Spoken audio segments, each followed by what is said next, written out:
Pastor கேக்குதா pastor? கேக்குதுங்கம்மா. அனைவருக்கும் ஓய்வு நாள் வாழ்த்துக்கள் பாஸ்டர் எல்லாருக்கும்.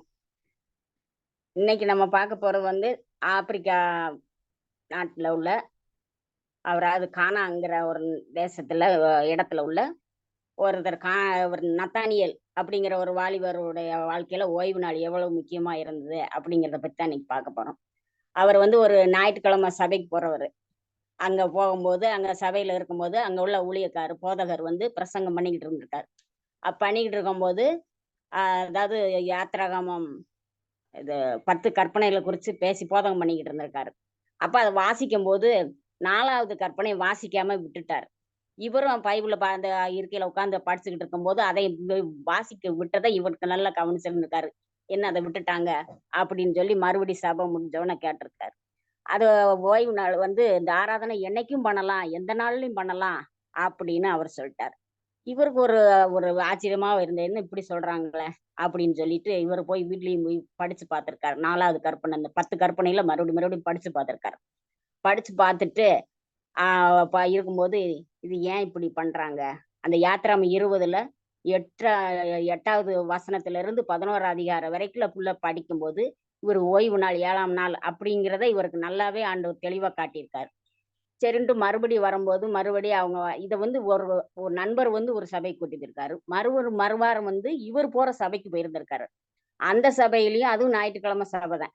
அங்க போகும்போது அந்த போதகர்கிட்டையும் கேட்கும்போது இது இந்த வார்த்தையை ஏன் விட்டு படிக்கிறேன், இதை ஏன் இப்படி இருக்குங்கிற விவரத்தை கேட்டிருக்காரு. அப்ப அவரும் அதே ஊழியக்காரர் சொன்ன மாதிரியே இந்த ஊழியக்காரரும் சொல்லியிருக்கிறாரு. இவருக்கு இன்னும் ஆச்சரியமா இருந்து இப்படி இருக்க இப்ப இது எங்கதான் இருக்கு, நம்ம ஓய்வு நாள் முக்கியமானது இல்லைங்கிறது இவங்க இப்படி சொல்றாங்களே அப்படின்னு சொல்லி இவர் வேதத்துல ஆராய்ந்து படிக்க ஆரம்பிச்சிருக்காரு. படிச்சிருக்கும் போது யாக்கோபு 2:10 அந்த நியாயப்பிரமாணத்தை ஆகிலும் எடுத்து வாசிக்கிறோம்.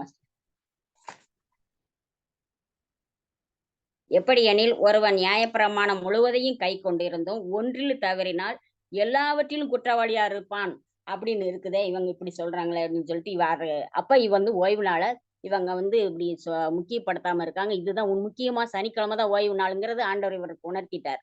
அதுக்கப்புறம் இவர் என்ன ஒரு பொருத்தனை பண்ணி செபிச்சிருக்கிறாருன்னா, அவர் வந்து இருந்த கிராமம் வந்து செவன்த் டே அட்வென்டிஸ்ட் சபையும் இல்ல, செவன்த் டே அட்வென்டிஸ்ட் போற விசுவாசிகளும் கிடையாது. இவர் ஆனா செவன்த் டே பத்தி அறிஞ்சிருக்காரு. அந்த இங்க வந்து அவங்க கிராமத்துல இல்ல. அப்ப இவர் உண்மையிலே ஓய்வு நாள் வந்து சனிக்கிழமை தான் அப்படின்னு இருந்த ஆண்டவரே, எங்க கிராமத்துக்கு அட்வென்டிஸ்டுகள் வந்து சுவிசேஷம் சொல்லணும், சுவிசேஷம் சொல்லி கூட்டம் நடத்தணும் அப்படின்னு சொல்லி இவர் ஜெபிச்சிருக்காரு.